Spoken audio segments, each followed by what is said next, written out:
Om Shri Gurubhyo Namaha Harihi Om Om Shadananam Kunkumaraktavarnam Mahamatim Divyamayura Vahanam Rudrasya Sunam Surasainyanatham Guham Sadaham Sharanam Prapadhye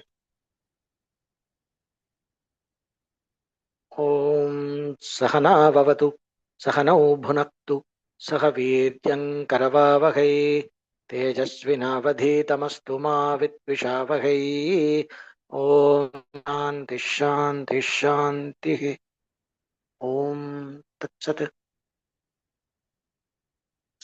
Among the 6 main forms of divinity Sri Shankaracharya recommended as the forms of Ishvara for the purpose of worship, Ishvara Pranidhana, for surrender. One of the 6 forms is Subramanya, Kartikeya, or in Tamil we say Murugan. Okay. So, Kaumara, Kaumara. So, Kumara means the young one, the eternally young one. Right. So, we have different Puranas presenting him in different ways. But for the purpose of Vedanta, it is one of the forms of the Lord, which one can do upasana. And Shankaracharya has composed a beautiful hymn in praise of Bhagwan in the form of Lord Subramanya. It's called Subramanya Bhujangam. Bhujangam is a form of meter, poetic meter, something like a movement of a snake. So it's Subramanya Bhujangam. And today is a very special day for Lord Subramanya. The day they celebrate him destroying the demons Surapatma. Basically, destruction of the false ego through the knowledge. That would be the symbolic meaning of that. And it is very relevant for the topic we are going to discuss now, the further discussions on the practice of Kundalini Yoga, Kundalini Tantra.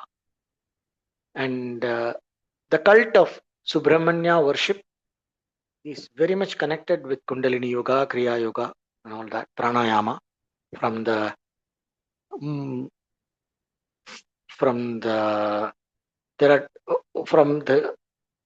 set of siddhas, Kaumara siddhas. There is this Bala Varga. There are 2 groups of siddhas called Mula Varga and Bala Varga. So the Bala Varga siddhas are very deeply involved in practice of Kundalini Tantra as an aid for contemplation and the realization of the truth. So it's very fortunate that today all these factors have come together. So let us begin the class by listening to Subramanya Bhujangam, composed by Sri Adi Shankaracharya, with a receptive attitude and with an attitude of surrender. And may the grace of Lord Subramanya be with us to awaken our Viveka, which is symbolized by the spear that he holds in his hand, the veil, that is Viveka, Viveka Jnana. And the Nada Tattva is symbolized by the rooster that is there in his flag. So may his grace be with us while we listen to Subramanya Bhujangam. So kindly, you can start playing now, the host. Yeah.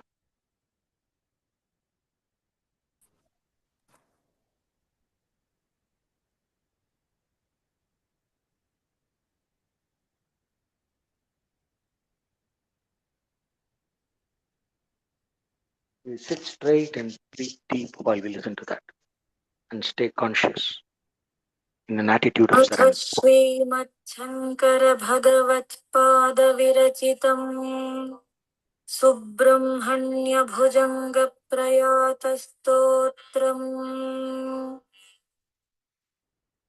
सदा बालरूपापि विघ्नाद्रिहन्त्रि महादन्ति वक्त्रापि पञ्चास्यमान्या विधीन्द्रादिमृग्या गणेशाभिधामे विधत्तां श्रियं कापि कल्याणमूर्तिः न जानामि शब्दं न जानामि चार्थं न जानामि पद्यं न जानामि गद्यं चिदेकाषडास्या हृदि द्योतते मे मुखान्निस्सरन्ते गिरश्चापि चित्रम् मयूराधिरूढं महावाक्यगूढं मनोहारिदेहं महच्चित्तगेहं महीदेवदेवं महावेदभावं महादेवबालं भजे लोकपालम् यदा सन्निधानं गता मानवामे भवाम्भोधिपारं गतास्ते तदैव इति व्यञ्जयन् सिन्धुतीरे यवास्ते तमीडे पवित्रं पराशक्तिपुत्रम् यथाब्धेस्तरङ्गालयं यान्ति तुङ्गास्तथैवापदः सन्निधौ सेवतां मे इतीवोर्मि पङ्क्तिर्नृणां दर्शयन्तं सदा भावये हृत्सरोजे गुहन्तम् गिरौ मन्निवासे नरायेधिरूढास्तदा पर्वते राजते तेऽधिरूढाः इतीव ब्रुवन् गन्धशैलाधिरूढः स देवो मुदे मे सदा षण्मुखोऽस्तु महाम्भोधितीरे महापापचोरे मुनीन्द्रानुकूले सुगन्धाख्यशैले गुहायां वसन्तं स्वभासालसन्तं जनार्तिं हरन्तं श्रयामो गुहन्तम् लसत्स्वर्णगेहे नृणां कामदोहे सुमस्तोमसञ्छन्नमाणिक्यमञ्चे समुद्यत्सहस्रार्कतुल्यप्रकाशं सदा भावये कार्तिकेयं सुरेशम् रणध्वंसके मञ्जुलेऽत्यन्तशोणे मनोहारि लावण्यपीयूषपूर्णे मनःषट्पदो मे भवक्लेशतप्तः सदा मोदतां स्कन्दते पादपद्मे सुवर्णाभदिव्याम्बरैर्भासमानां त्वणत्किङ्किणी मेखला शोभमानां लसद्धेमपट्टेन विद्योतमानां कटिं भावये स्कन्दते दीप्यमानाम् पुलिन्देशकन्याघना भोगतुङ्गस्तनालिङ्गनासक्तकाश्मीररागं नमस्याम्यहं तारकारे तवोरस्वभक्तावने सर्वदा सानुरागम् विधौ क्लृप्तदण्डान् स्वलीलाधृताण्डान् निरस्ते भशुण्डान् द्विषत्कालदण्डान् हतेन्द्रारिषण्डान् जगत्त्राणशौण्डान् सदा ते प्रचण्डान् श्रये बाहुदण्डान् सदा शारदा षण्मृगाङ्काय दिस्युः समुद्यन्त एव स्थिताश्चेत् समन्तात् सदा पूर्णबिम्बाः कलङ्कैश्च हीनास्तदा त्वन्मुखानां ब्रुवे स्कन्दसाम्यम्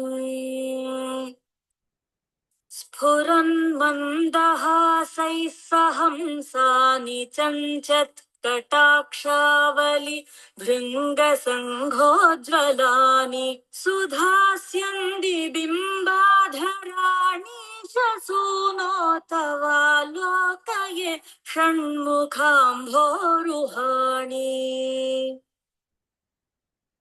विशालेषु कर्णान्तदीर्घेष्वजस्रं दयास्यन्दिषु द्वादशस्वीक्षणेषु मयीषत्कटाक्षः सकृत्पातितश्चेद्भवेत् दयाशीलकानामहानिः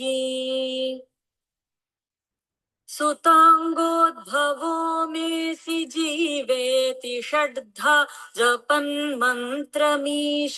मुदा जिघ्रते यान् जगद्भारभृद्भ्यो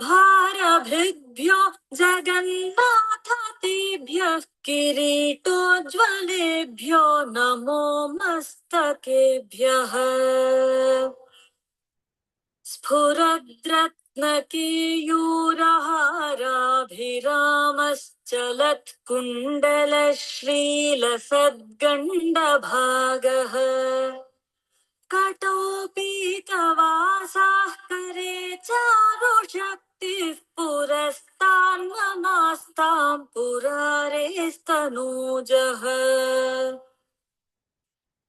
इहायाहि वत्सेति हस्तान् प्रसार्याह्वयत्यादराच्छङ्करे मातुरङ्कात् समुत्पद्यतातं श्रयन्तं कुमारं हराश्लिष्टगात्रं भजे बालमूर्तिम् कुमारेशसूनो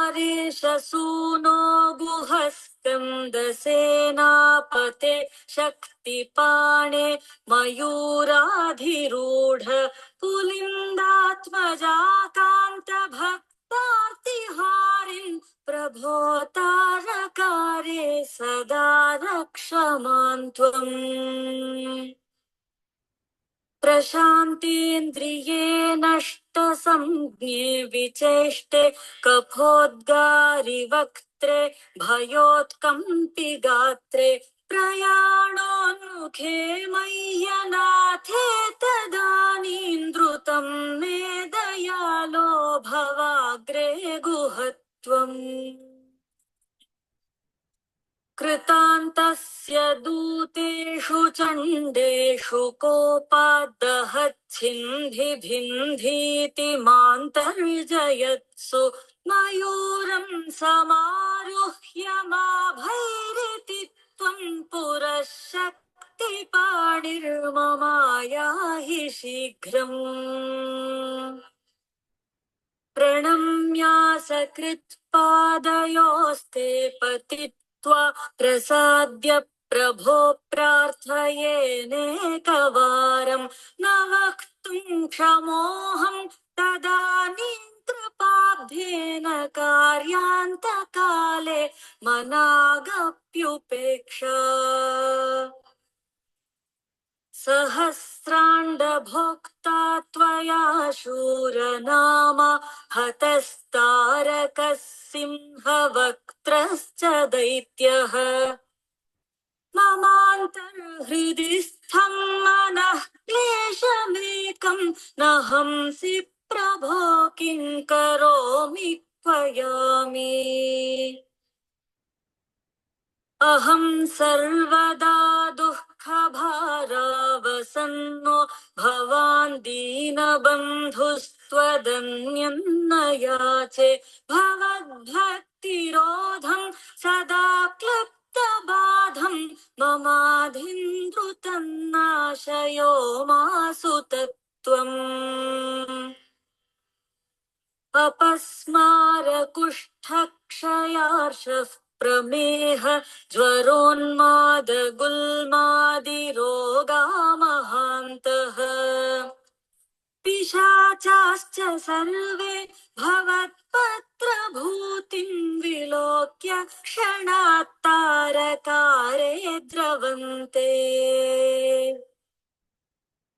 दृशिस्कन्दमूर्तिश्रुतौ स्कन्दकीर्तिर्मुखे मे पवित्रं सदा तच्चरित्रं करे तस्य कृत्यं वपुस्तस्य भृत्यं गुहे सन्तु लीना ममाशेषभावाः मुनीनामुताहो नृणां भक्तिभाजामभीष्टप्रदाः सन्ति सर्वत्र देवाः गृणामन्त्यजानामपि स्वार्थदाने गुहाद्देवमन्यं न जाने न जाने कळत्रं सुता बन्धुवर्गः पशुर्वा नरो वाथ नारी गृहे ये मदीयाः यजन्तो नमन्तस्तुवन्तो भवन्तं स्मरन्तश्च ते सन्तु सर्वे कुमार मृगाः पक्षिणो दंशकाये च दुष्टास्तथा व्याधयो बाधकाये मदङ्गे भवच्छक्तितीक्ष्णाग्रभिन्नासु दूरे विनश्यन्तु ते चूर्णितक्रौञ्चशैल जनित्री पिता च स्वपुत्रापराधं सहेतेन किं देवसेनाधिनाथ अहं जाति बालो भवान् लोकतातः क्षमस्वापराधं समस्तं महेश नमः केकिनेशक्तये चापि तुभ्यं नमश्चागतुभ्यं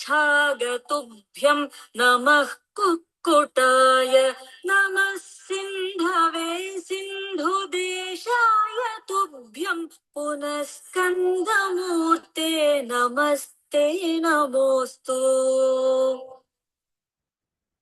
जयानंद भूमन् जयापारधामन्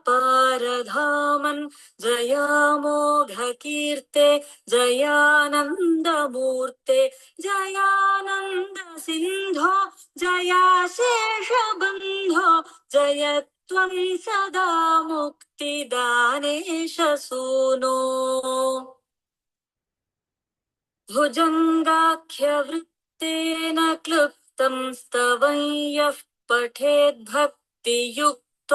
गुहं सम्प्रणम्य सपुत्रान् कलत्रं धनं दीर्घमायुर्लभेत् स्कन्दसायुज्यमन्तेन रसः सपुत्रान् कलत्रं धनं दीर्घमायुर्लभेत् स्कन्दसायुज्यमन्तेन रसः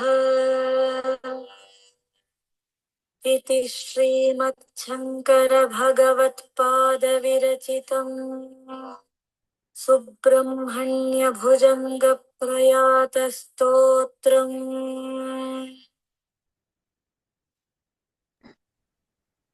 Om Tat Sat. Coming back.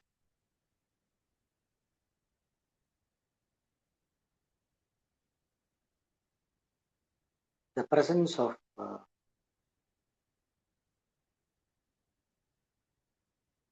Brahmanya, that energy, when you invoke, is present. It has an immediate, like an electric effect of removing any kind of negativity in the environment, in our minds, in our emotions. A person who is in tune with Lord Subramanya cannot be depressed. For example, his energy, presence, energy, intense awareness. That is what is Lord Subramanya. Okay. So we continue on the discussion we had in the last two classes. Before I continue, if there is any question you might post, I am not able to open this chat window here. I don't know. So I will request Kannan to, if he is still there. Are you here? I'm not able to see the participants. So somebody send me in my WhatsApp so that I can see the question and respond. Right? If there is any question in the chat. I can So, read it, sir, if it comes. You can read it? Wonderful. Yes, sir. Thank you. Right. If any question comes, otherwise I will continue. So last two classes we had introduction and a kind of an overview of the practice of Kundalini Tantra, what it is about, what it is not, what is the context of the whole practice, to what level it is relevant for the one who is having the purushartha of moksha. All that we discussed. So today we will discuss the practical aspect of it and what would be a safe and intelligent and technically correct recommended approach to the practice of Kundalini Yoga, Kundalini Tantra, Kundalini Yoga. It's all the same. Right? So awakening and using the concept of Kundalini, the energy work called Kundalini Yoga, for the purpose of developing concentration and finer levels of abidance in the truth. So that is the context. So we are awakening the Kundalini as an aid for concentration, ekagrata, and for neutralizing or rewiring deep-seated habit patterns in the mind in a way that is conducive for our sadhana, for our enlightenment. And to strengthen the bhakti. So initially, when we practice this, any Kundalini related practices, it has to go hand in hand with two things. One is physical discipline, tapasya, in the form of diet and hatha yoga. Diet and hatha yoga. Unless one is taking to Vamachara Tantra, even in that case, only the meat, alcohol, and all the other panchamakara is used only as part of the upasana. It is not used as an indulgence. And I have already discussed about the three bhavas they have: Pashu, Veera, and Divya. So based on the individual's level of qualification, the Guru will tell what are the rules. In individual's aptitude, called adhikaritva, the teacher will tell what are the rules, what path to take, and all that. So these are all exceptional situations. Other than that, from the point of view of yoga, if one is going to take into Kundalini practice, there is absolutely no discussion about whether one can have meat or not. One cannot have meat. One cannot have a lahiri vastu, or what do you call as intoxicants, any form of intoxicants, which includes tea and coffee. Tea, coffee, guarana, any of these alkaloids that are psychoactive, anything with psychoactive substances. Pan, the pan, betel nut. Betel nut has alkaloid, cannot have that. And there are certain things that have an effect of bringing the prana down have an effect of increasing the downward prana, right?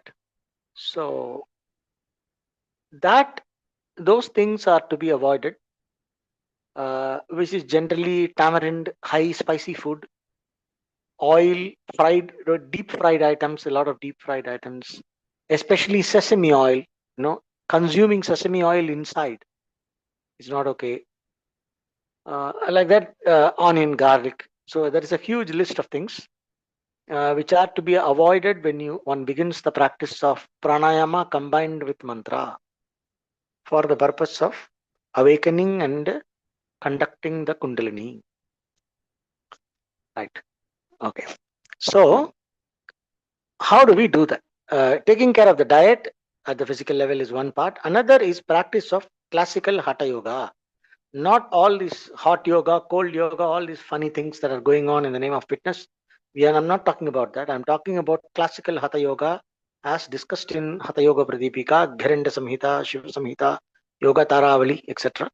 So that classical yoga where one does the loosening exercises, the Shat Kriyas for purification, and the Nadi Shuddhi, arrives at Nadi Shuddhi, maintains the right lifestyle and diet, and practices the asanas, mudras, bandhas, etc. Where you practice an asana, you maintain an asana. No? You maintain an asana for a certain period of time, depending on the asana. For example, you are not expected to maintain a Paschimottanasana for half an hour or 1 hour.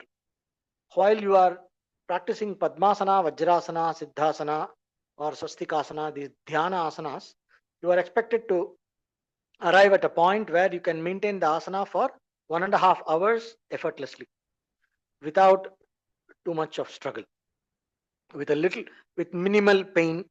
If you are able to maintain it for 1.5 hours, you have attained asana. That is for the meditation asanas. So this does not apply for asanas like Shirasasana, Paschimottanasana, Sarvangasana, etc. So Mayurasana, for example, cannot be maintained for more than 3 or 4 minutes maximum, maybe 5 minutes. That is a maximum for a beginner. If you are able to maintain it for 30 seconds to 1 minute, is more than enough. So depending on the person's body capacity and and the nature of the asana, one should maintain it for a certain period of time that is optimal to bring out the quality of that asana, the effect of that asana on the body, or both on the physical body and the psychosomatic zone and the prana. And it changes the nature of the body. The very nature of the physical body starts changing when you practice proper classical hatha yoga, and you arrive at what is called a Shuddha Deha, a certain kind of a superior purified body which is very supple, and the nervous system which is very resilient, and that stays with you for life. So one has to go through the process of proper hatha yoga for 6 months and proper diet, and then one arrives at a certain level of purification, and then one can start the serious Kundalini practices using mudras like Mahamudra, Mahabandha, and all that, which uses Sagarbha Pranayama. Okay, so I'm using a lot of jargons here. Those who know, they know what I'm talking. If you don't know, doesn't matter. You can always Google them. What they are, I will explain them. Uh, the jargons I'm using to say that how the system is. So those who are familiar with these words, they will know what to put together. If you don't know, of course, when you start learning this, you can always come back to this video and refer to what I said. Okay. So this Hatha Yoga asanas, basically practice of asanas and kriyas, the purificatory technique, Shuddhi kriyas and asanas, combined with the right kind of diet and lifestyle, where you don't work too much. You maintain your circadian rhythm according to the sunrise and sunset. Preferably, you live in a place which is not in extremes of climate, in a country where there is not too much of social unrest and all that. When you go and read Hatha Yoga Pradipika, it says that yoga should be practiced in a country ruled by a righteous ruler. So that means you cannot go anywhere on earth. Probably you have to go to Japan or I don't know, Singapore or somewhere where there is less corruption and all that. But then the common sense interpretation would be that you don't get too much disturbance from the society or government, and you are allowed to do your practice. Just reasonably peaceful, civilized place where you can maintain your own space. That is good, right? So in one cannot stay too much awake in the night and do a lot of hard work, a lot of physical work, or a lot of mental work. Very imbalanced lifestyle for the sake of survival. That and Kundalini practice won't go together, because as you start in the beginning, you will not know anything. Oh, I do yoga every day, I practice 1 hour asanas, I feel great, it helps me to manage my work stress. All my occupational hazard does not affect me like how it affects others in my work. All that is great, but my dear, your Kundalini won't awaken. All the yoga is being used only for stress management. You will never cross. See, you are just trying to stay healthy. Now, when we are talking Kundalini, we are talking the next step. While you are maintaining your body and mind in a healthy state, what can you do with that healthy body and mind? What can you achieve further? That is what we are talking about when we are talking Kundalini. We are not talking about just basic healthy life. You are not having, you are able to manage your stress. This managing the stress becomes like the goal of life. Stress is basically a problem. It is like, what is why do you, it is like, I have a disease and I'm taking tablet, so every day I take ibuprofen and I'm able to manage my headache with one ibuprofen, and all my headache is gone, and I have a cup of coffee and my headache is gone. So is that an achievement to not have headache, and I'm managing it with this and that? Or the same thing, the yoga practice person says, oh, I have to do my yoga session every day, and when I put that audio and I do my breathing technique and the guided meditation, I feel so good. I'm ready to take on new challenges in life. Now, this attitude of yoga and Kundalini, they don't go together.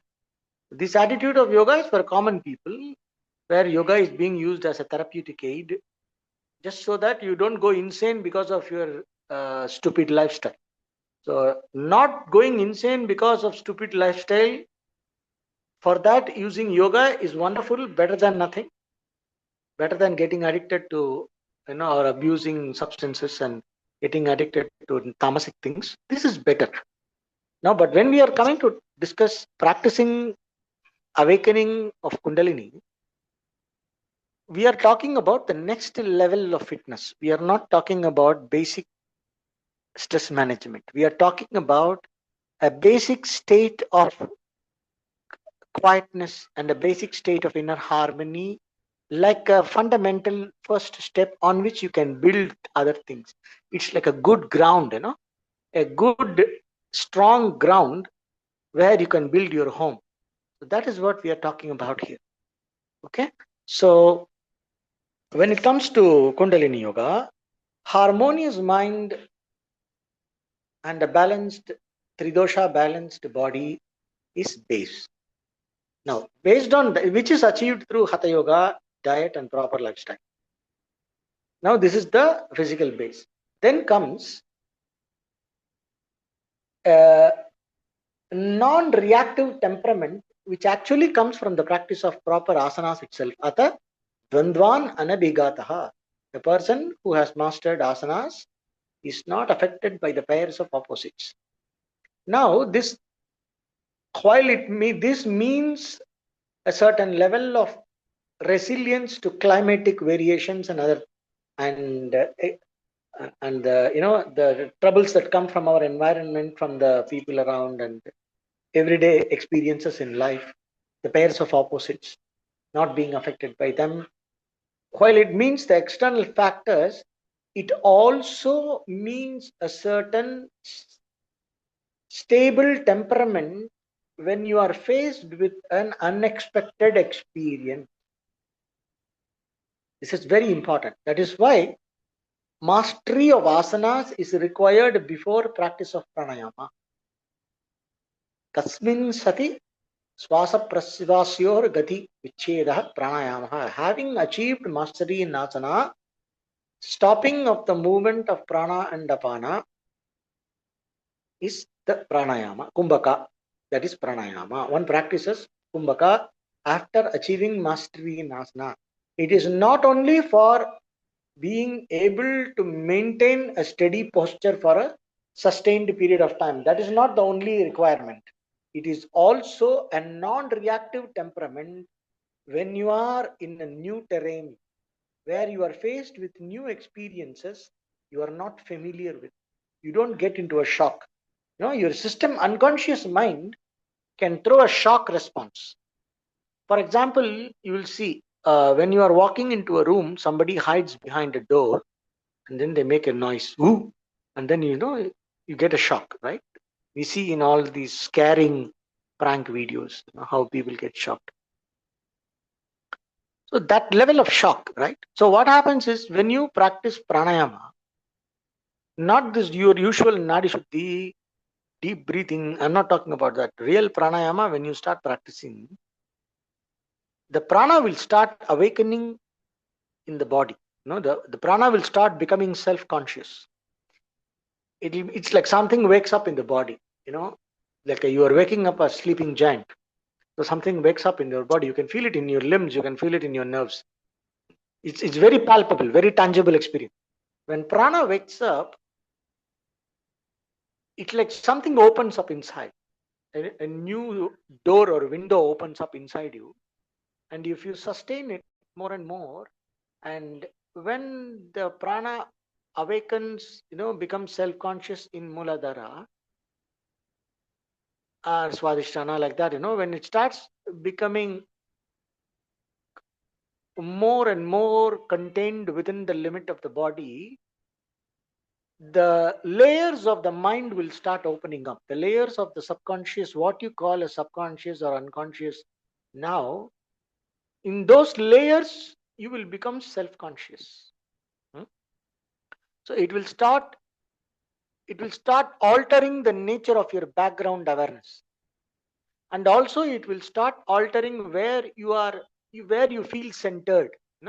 For example, in meditation, what will happen is, once if you in a very simple meditation, even in japa, when you do mental japa, what happens sometimes, your feeling of being centered, instead of the body, it awakens in the mind, it shifts to the mind, where you will feel suspended in space. You will feel weightless and suspended, and like you're weightless in the middle.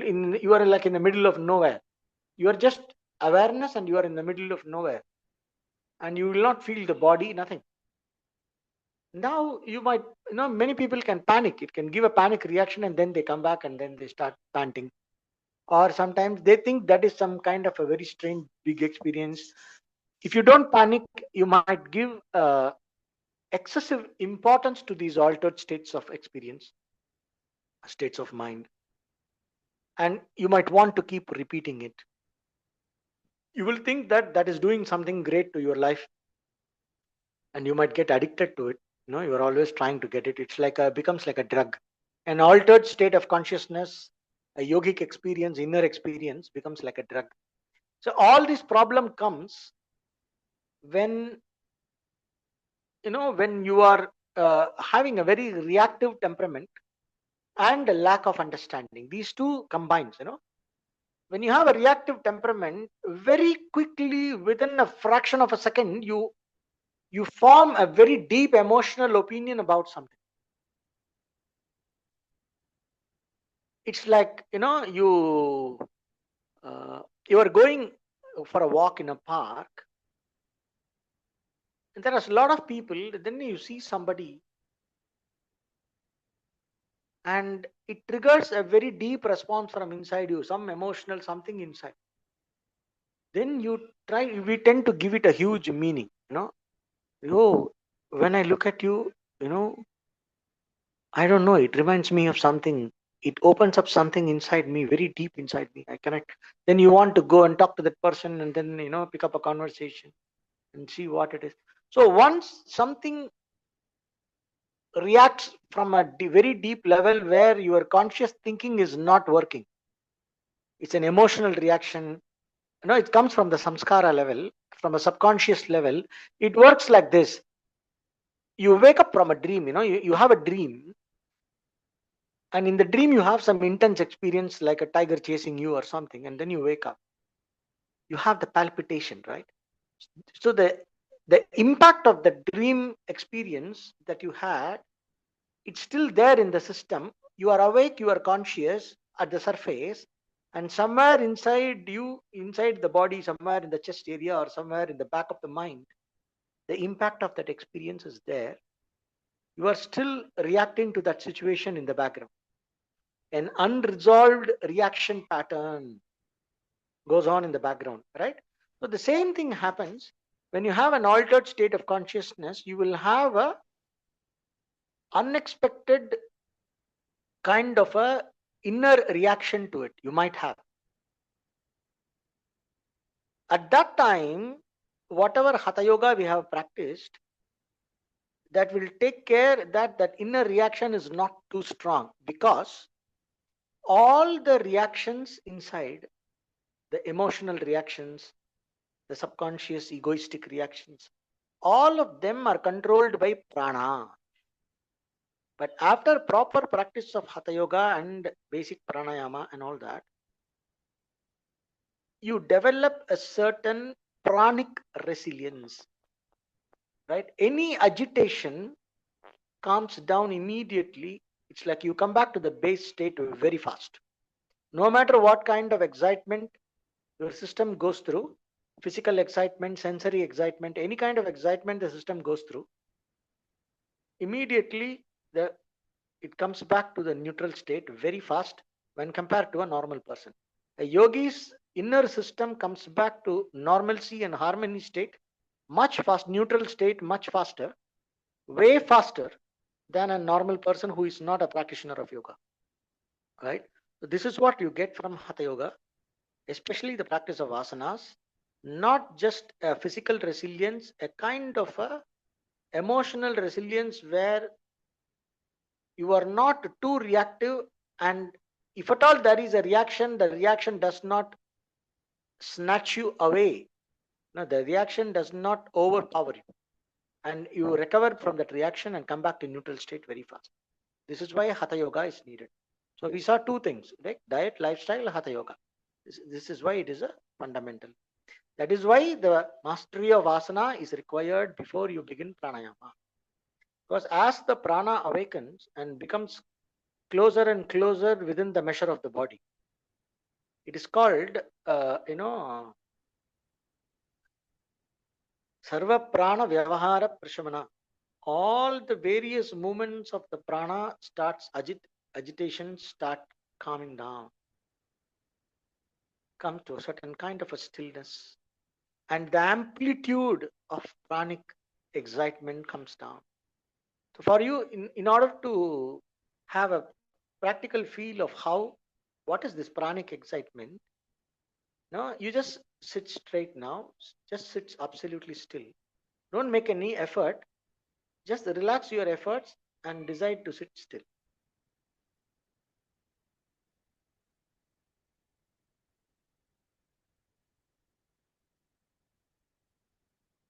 If you observe, you have a will to sit still, but there are some very mild tendencies in the body to move your feet or your hand. There is something inside the system that moves, right? Some tendency comes up and goes down.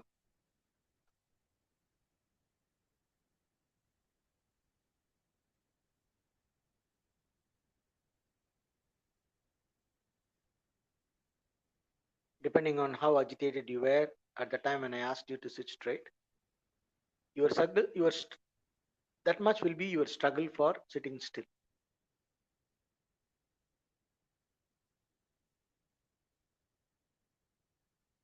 So there is a conscious will with which you sit still, and then there is this whole system in the background that does not listen to your conscious will, it wants to express itself. There is a need for self-expression at so many levels. We have to just observe that. So that all this that happens, the tendency for movement in the system, in your body, that is not connected to your conscious will. Consciously, you want to sit still. You are sitting still to a certain extent. And there is a point up to which you can control your limbs. The limbs will not move. But still you can feel the tendency to move. Maybe after some time the limbs will calm down. If you are already a practitioner, there is no agitation in your feet or hands. But there may be some mild movements and urge to do something or think something, or response to various thoughts, some kind of movements inside.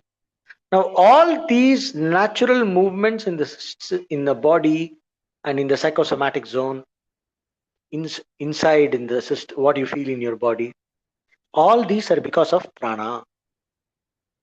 The urge to breathe that arises and falls, is prana. So now in the next breathing out, you are breathing in, breathing out, breathing in. And when the breath is coming out, you stop and don't allow the inhale.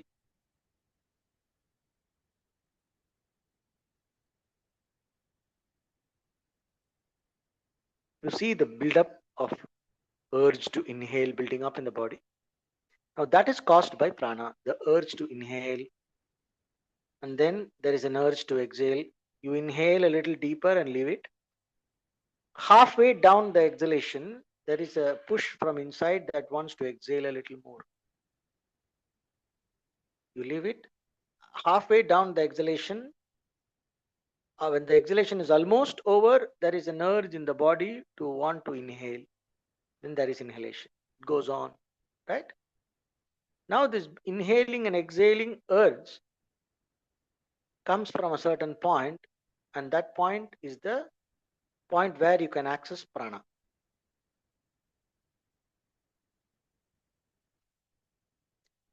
The power that makes the breathing urge awaken in the system is prana. So how we trace prana? Any movement, how can you get in touch with prana? Is trace any movement, any involuntary movement in the system, in your body. Trace any involuntary movement to its source and keep your attention there. You will become aware of prana. So that is where there is prana. Wherever there is movement without awareness, prana is dominant.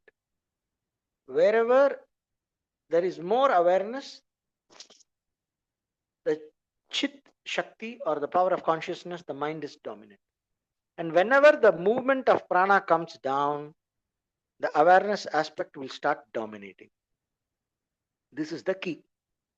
So when we slow down the natural agitations of the prana, all the zones of the mind associated with that movement of prana, the zone of the mind that is associated with that movement of the prana, in that zone of the mind, you will become self-conscious. There will be more consciousness, more self-awareness in that zone of the mind which is associated with a particular movement of prana. When we slow down that movement and stop that movement at its source, the awareness or self-consciousness will awaken. Stillness will awaken self-consciousness in that place. Right? So that we experience as though the prana is becoming conscious. It's like something is waking up in my body. Like how when you are sitting in the wrong posture, you get this numb feet, right? And then you open your leg, you don't feel any sensation. You cannot feel your legs. Oh my God, I cannot feel my legs. What to do? And then you say, don't worry. Just stretch the legs and relax for some time. And then you start feeling like all the pricking sensation, tingling sensation and all that. And slowly as the blood flow comes, the sensation in the nerves, the touch sensation, and all that starts resuming, and you are able to feel your legs again, right? In the same way, when a natural movement of prana slows down, the more it slows down, the more awake the mind will be in that zone of activity. The more you are self-conscious, it gets easier to regulate that movement of prana with your intention. That is the next step. Slow down the prana, awaken the awareness, self-awareness, sustain it like that, and then you can cultivate an intention associated with that particular activity. Then you can command the prana. The prana will start obeying your intention instead of the program. Every movement of the body is a program. Like we say, it either comes from body memory, or it comes from conditioning, it comes from emotional habits, all kinds of things, or it comes from discipline. So the one who is very used to saucha, becomes very, very saucha is cleanliness, ritualistic cleanliness, become very sensitive to negative energy, and you are very conscious of us. So a normal person may not feel the negativity in a place, but this person who has practiced spiritual cleanliness can feel very, very minute levels of negativity, and they will know how to stop it, or how to dissociate from there.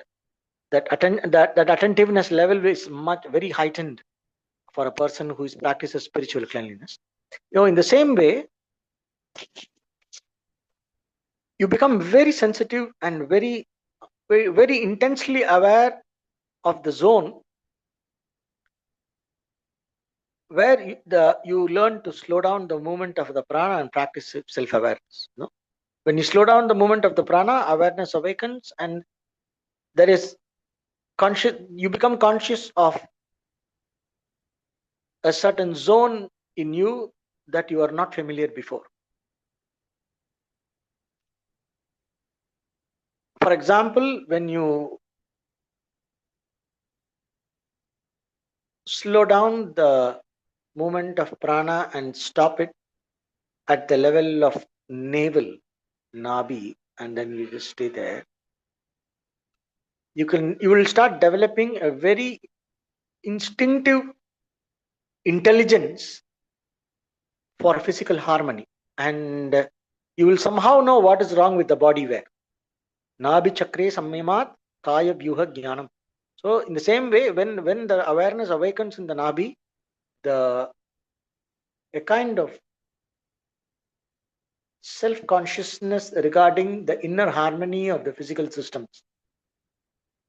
You will somehow instinctively start knowing what is okay for me, what is not okay for the body, what is okay for the body, and which part of the system needs more work. All that, somehow that knowledge will come out of nowhere. So similarly, you will if you know how to silence the prana and the mind and become self-conscious at the level of Muladhara, very deep seated unconscious memories and tendencies that drive your most intense desires and your urges, the what thought pattern is behind, what idea is behind, what is driving this strong passion in me, or what is the driving force behind this aspect of my life. You will start becoming aware of that very clearly. You will be normally, you will be thinking, oh, it's because of I like this or I don't like this. But then if you go deep into it, when you are able to silence the prana at the Muladhara and then stay there, you can, the next level, you will start becoming aware of very deep seated tendencies and urges and your fears, the strongest unconscious emotions and the forces and the habits that you have that are there in the mind. And then when you learn to observe them dispassionately and just let them be, and you develop a non-reactive attention to that, there will be a point where they all calm down, and then you can reprogram that area of the life with the right intention, with the right knowledge. So when you become self-conscious there, you can create an intention that is in line with the Shastra, that is in line with the teachings, that is in line with the right knowledge. We have developed various levels of habitual ways of interacting with different zones in our life, with different things in our life. Those habitual ways of interacting with things may not be based on right knowledge. It might have arisen out of fear, it might have arisen out of somebody teaching you wrongly, it might have arisen out of excessive desire, you know. So, or because of lack of knowledge or wrong knowledge. So all that, we may not know, but it is working on us in a very unconscious way. We are only feeling it as a force or an urge. We keep saying, oh, I feel like it, I don't feel like it. When you say I feel like it, I don't feel like it, it is nothing but very digested kind of a knowledge, information, and a habit pattern that is asserting itself. You don't know what it is, but you only know that you are being pushed in this direction to act. Right? This is what is an unconscious urge. So, with the help of Kundalini, what we can do is, when we know how to calm down the prana and then become aware of that zone where the prana has calmed down, and then if we have enough awareness and we have enough detachment to observe, there will be a point where we will know how to connect to the right knowledge from that level. Where I have been habitually reacting, I will be able to let go and remember or reconnect with the right knowledge that is available. Some kind of a wiring with your prefrontal cortex might happen, I think. I'm not a neuroscientist, but something like this. So your conscious will can create an intention and reprogram that circuit of the mind. That pattern of the mind can be reprogrammed, and you can create a new pattern of response which is more aligned with the right knowledge that you have studied and that the guru says or what is recommended. It can be done. Or you can surrender that entire, you can invoke a divinity. That is where we use bhakti. In bhakti, what we do, we silence the movement of the prana, let us for example in Muladhara, and we observe whatever is there. And while becoming aware, we just offer the entire zone of functioning to the Upasana Devata.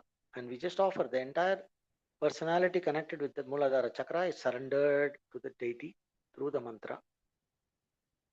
And while we are maintaining the attitude of surrender, we offer the breaths. Whenever we center our consciousness in a certain level, there is a certain quality of breathing. Every breath, you tune it with an intention of offering. Inhale, exhale. Instead of I am inhaling and exhaling, you watch the rhythm of the breathing, and along with the rhythm of the breathing, you develop an intention of offering that breath to the deity that is invoked in Muladhara. So many breaths I offer to the deity. You keep on offering the breaths. There will be a point where the prana gets completely in tune with the deity in that place. And the energy, the divine presence of the deity takes over that entire chakra. And then you move on to the next chakra, like that. So what happens in that, once we calm down the prana, we can tune the intention, right? So that is where viveka comes and bhakti comes. So in every level where I am tuning to the prana,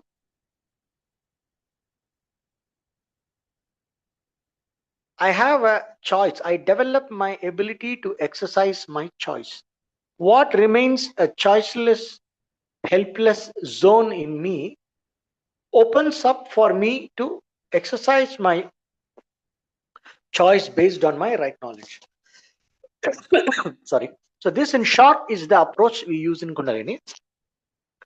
So the unconscious will that is coiled up, the will to do, the will to act, in the form of intention, that wakes up along with the prana calming down. As the prana slows down, the awareness wakes up, and this is experienced like as though the coiled serpent is waking up and raising its hood. Generally, it is experienced along with this, it is accompanied by sensations in the spine. Once it comes down, first it wakes up, you feel it in your limbs, you feel it in all over your system, and then the next level you will start feeling in the spine, and you can the alternating hot and cold sensations. Sometimes you will feel some kind of a light, you will feel a kind of uh, a kind of a very benign divine presence you might feel in your, when you concentrate on Muladhara, you will feel. Now what will happen is, when prana awakens in a certain deeper level, we also resonate with entities, we also resonate with the divine beings that are living in that dimension. So every dimension of consciousness has beings living. For example, I get out of my house and go to the street, then I meet all the people who are walking in the street, right? So I go to a market, I meet the people who are available in the market, right? In the same way, when I awaken my mind in a subtle level, I become aware of the beings that are functioning in that level, in that dimension.